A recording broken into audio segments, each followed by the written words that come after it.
I can't wait to talk about it, man. This is a fun cap. 1 p.m. Eastern, Seattle Seahawks 3-1, 2-0 on the road at Cincinnati Bengals 2-3, 1-1 at home. We're at Paycor Stadium, Cincinnati, Ohio. 54 Fahrenheit, cloudy, 4 miles per hour. Let's get into the line history here in Cincy. The total is climbing. It's now, I guess not. I guess it's dropping. But I see 45s out there. This opened up at 45.5, moved to 46.5, and is back at 45.5. I guess I sort of misread the line history there. Let's get into the spread for this one. So has been dropping. The spread, though, I could have had the Bengals minus 2.5 yesterday. I have colleagues on the Bengals minus 2.5 after what they saw from them. And now it's a 3. If you want the 2.5, you can still get it around minus 123, minus 125. Let's get into the cash flow for this one. And this is going to be fun, man. So for the spread, 44% of the tickets and 71% of the cash is on the Seattle Seahawks. And yet we've seen this go from 2.5 to 3. 72% of the tickets and 83% of cash is on the over. And yet we've seen it slip a little. Sammy Calmer says Cincinnati minus 2.5, minus 114. Says Bengals once again in a must-win spot. They get this win, then Burrow gets an extra week to rest before they play Buffalo and Frisco.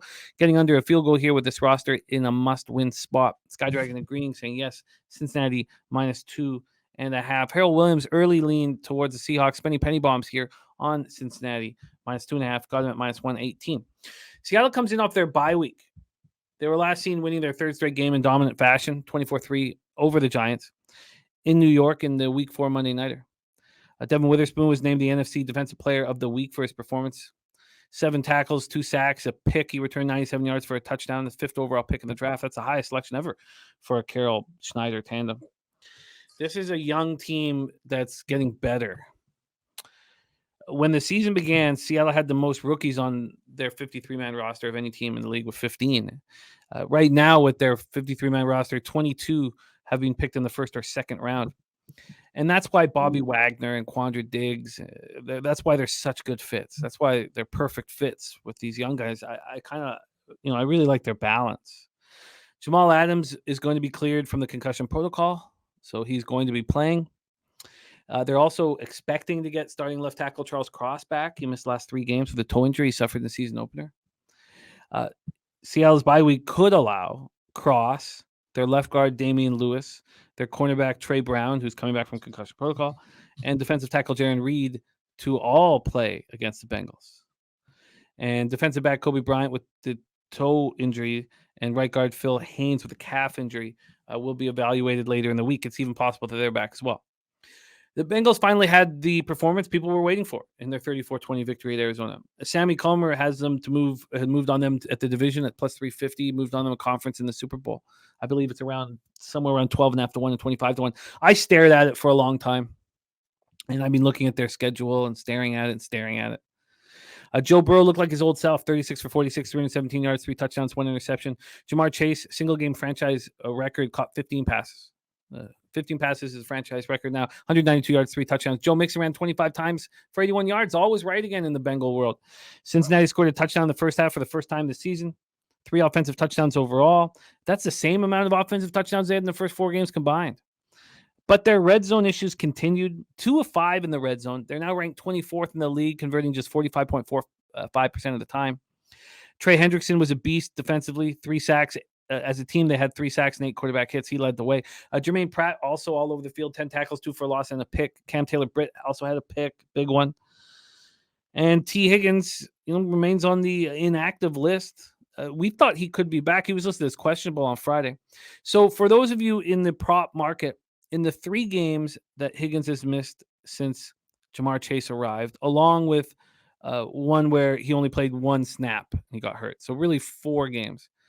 Chase has 35 catches, 449 yards, and 6 touchdowns. He just steps up when he knows he's the guy and no one else is going to, be looked at. Chidobe Awuzie also inactive. So it's very important to get Taylor-Britt back. I'm very interested in your breakdown on this one, Troy. Take it away here. Seahawks, Bengals. I think I'm kind of aligning here a little bit with some of the guys in the chat on the Bengals, just because I think it's that time to maybe start looking their way. I don't think what they did in Arizona was necessarily impressive, but they did slam the door shut in the fourth quarter, which was exciting to see if you're a Bengals backer. Joe Burrow said he felt better this week, and he clearly lived up to what he was talking about. He played better. He drove the ball downfield. He threatened the defense vertically, which he hasn't done yet season to date. He was more mobile in the pocket, but he still was sacked on 30% of his pressures, and that's versus the Cardinals, who they can't pressure quarterbacks. They don't pressure them at a high rate. So to be sacked at that much kind of still tells me that maybe he isn't as healthy as he might have looked, or he's leading us on to be. They still don't run play action, which drives me insane.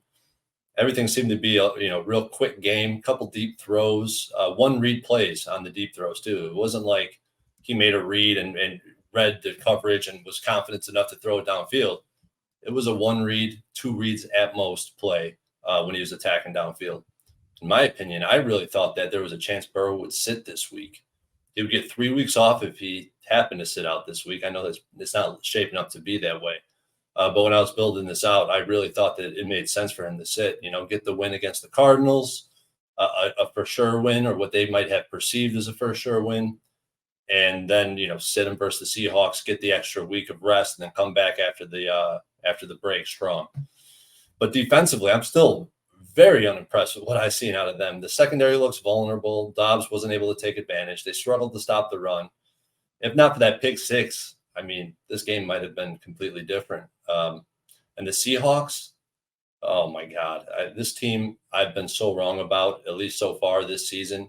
The Seahawks, what they did against the Giants, I could not believe my eyes, but it was against the Giants. I mean, is it time to come back down to earth after that game? They've had a couple weeks now to sit on that win, to think very highly of what they did, but the strength of schedules right now is 28th in the NFL.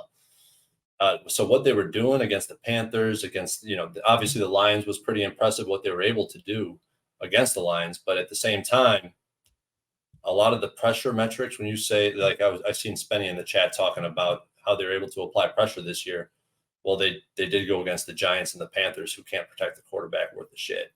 So it's just something to consider because, and on the other side of things, Geno Smith handles pressure better than anybody.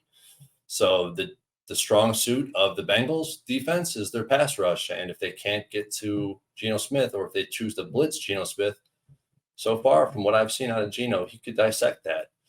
But they're terrible on third down too. They're 31st in the NFL, the Seahawks, 28% conversion rate. I mean, it's just hard for me not to look at this game and think that the Bengals have bottomed out. They're not the same team they've been in years past, but they're certainly better than what we've seen so far. Like I said, the Seahawks are probably fat and happy after how they closed out prior to their break. And I just think that it's probably time to get back on the Bengals, but I'm not sure if I have the balls to bet it. It was my plan, it was my plan immediately, but the bye week with the Seahawks feeling good about themselves and getting all these players back, I just had me wanting just to talk it out. And, I know we can take nothing from the Giants game, really, but this is a game I would prefer to just watch it and learn what the hell's going on with these two teams against. This is the type of competition that I like. A good team, two good teams, really. I know people.